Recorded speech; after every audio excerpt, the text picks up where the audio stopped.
But it started out. I did. I was in Toodleland. To me, it was marvelous. All I could see was drawings. Just me around and no one else. Unless you count a couple of birds and a chipmunk that should lay off those acorns.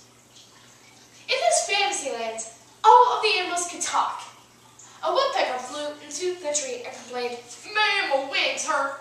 And then the apple responded, "So what?" Apparently, it didn't feel too good to have a million worms munching away on your insides. And then the tree said, "I do not appreciate some annoying woodpecker having away as my bark." Of course, that's what I imagined. Suddenly, I heard a voice, a human voice. 11-year-old Blair Carson doesn't fit in. She loved drawing under the nickname Doodle Girl, but when an art contest comes up, winning might just turn her entire reputation around. The Odd World of Doodle Girl by Grace Bergson. Miss Carson, I heard a rat on my desk, and I stepped back to reality. Miss Carson, did not tell me you would danger me. Again! For those who are listening, what is the answer to question 14? The United States has about 313 million inhabitants as of this year. I guessed. Her scalp softened a little bit. That is incorrect, but you shall get extra credit for answering. Bell rang, and I got my stuff. I hustled down the hallway and dug my coat up from under the massive sea of underappreciated doodles that spilled out of my locker. Wait! My best friend Rose walked up to me. "Rose, why can't you just run over? It's wasting my time." "It is against the rules to run in the halls, Blair." She's a cute goody-goody. A mighty doodle has a term for imagining. A fluffy pair of feathery wings spreading from her sweater vest and a shiny halo flowing over her brown, curly hair. Rose picked up one of my old doodles. "This is pretty good. Can I have it?" "Sure, you can take it. I'll see you tomorrow." I zipped my coat, zoop, and I headed for the doors. "Hey, Blair!" It was Drew. I had that same coat. I just stood there, completely unconvinced. "For my dog!" And she laughed as if it was something so funny. Ha ha ha, no. It was not something so funny. It was something that was so stinking dumb. I could already see those doodle devil horns coming in and some fangs. I couldn't help but snicker. I went outside to see if the bus was there, and sure enough, I could smell it from a mile away. I made doing some stink lines and a couple swarms of flies, and sat down in the nearest open seats. Once again, I was the last one dropped off. Can you pause that? I might have to talk to the house. Oh. When I got home, I yelled, "Home sweet home!" And then my mom said, "Sweetheart, it's time for dinner." I washed my hands and then sat down.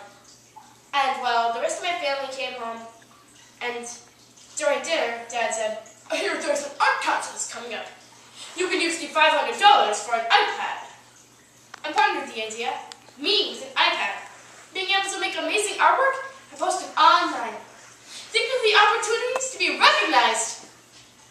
It sounded amazing, so after dinner, I started my entry. I closed my eyes, and suddenly it hit me! Literally. My little sister Holly burst into my room and threw a fake tulip at my head, and then ran away and laughed like some demented hyena. I gathered up my supplies and started, and the colors flowed flawlessly across the canvas. I had made a beautiful tulip with vibrant petals and delicately textured leaves. I signed it, then carefully wrapped it in paper, and I was ready for the contest. But the next morning, I woke up with a bad feeling in my stomach. I got on the bus and took a seat towards the back. Big mistake! I've taken a seat in front of David Maxwell, the biggest bully in town.